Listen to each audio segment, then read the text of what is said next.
বৌদ্ধ ধর্মাবলম্বীদের প্রধান ধর্মীয় উৎসব শুভ বুদ্ধ পূর্ণিমা আজ। গৌতম বুদ্ধের জন্ম, বোধিজ্ঞান ও মহাপরিনির্বাণ লাভ এই তিন স্মৃতি বিজড়িত বৈশাখী পূর্ণিমা বিশ্বের বৌদ্ধ সম্প্রদায়ের কাছে বুদ্ধ পূর্ণিমা নামে পরিচিত।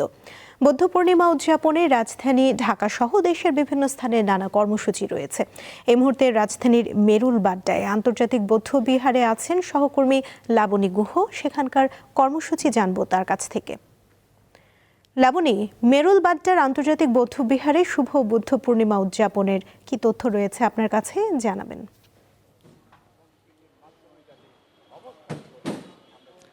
সুমনা, আজ শুভ বুদ্ধ পূর্ণিমা। বৌদ্ধ ধর্মের অনুসারীদের কাছে এটি প্রধান ধর্মীয় উৎসব।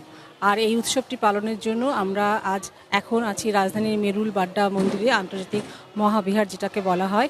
আমরা এখানে এসে দেখেছি সকাল থেকেই ভক্তরা বা পুণ্যার্থীরা এই মন্দিরে এসেছেন। তারা বৌদ্ধ ধর্ম রীতি অনুযায়ী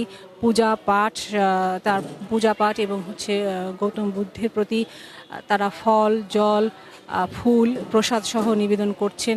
আবার আমরা অনেককে দেখেছি তারা মোমবাতি এবং আগরবাতি জ্বালিয়ে প্রার্থনা করছেন।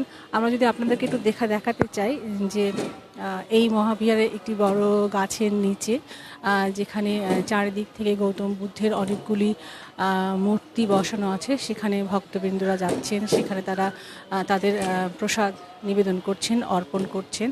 আমরা ভক্তদের সাথে কথা বলেছি, তারা বলেছেন এই দিনটি তাদের কাছে বিশেষ দিন, কারণ এই দিনেই বৌদ্ধ ধর্মের প্রবর্তক যিনি মহামতি গৌতম বুদ্ধ, প্রায় 2500 বছর আগে তিনি এই দিনে তার শুভ জন্ম হয়, বোধিজ্ঞান হয় এবং মহাপরিনির্বাণ যেটাকে বলে সেই দিনটি এই দিন। সেই জন্যই এটি আসলে বুদ্ধ পূর্ণিমা নামে পরিচিত।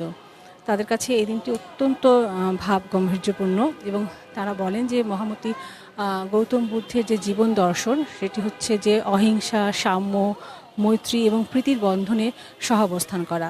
তারা 2500 বছরের গৌতম বুদ্ধের সেই যে মর্মবাণী সেটিকে এখনও হৃদয়ে ধারণ করেন এবং তারা প্রার্থনা করেন যে বিশ্বের মানব জাতির শান্তি কামনা করেন, মঙ্গল কামনা করেন।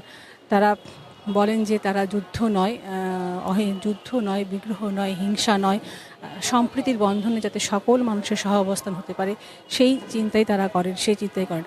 এবং আমরা আজকে দেখেছি যে এই মন্দিরে সকাল থেকেই পবিত্র ত্রিপিটক পাঠ, পঞ্চশীল গ্রহণ এবং ধ্যান ও বিশেষ প্রার্থনা তারা করেন এবং সবসময় তারা বলছেন যে জগতের সকল প্রাণী সুখী হোক। যারা এই বৌদ্ধবিহারের ভান্তে আছেন তারা বলছেন যে এই পূজা প্রার্থনা তাদের চলতে থাকবে সকাল 11টা পর্যন্ত চলতে থাকবে এবং এরপরে বিভিন্ন জায়গায় সাংস্কৃতিক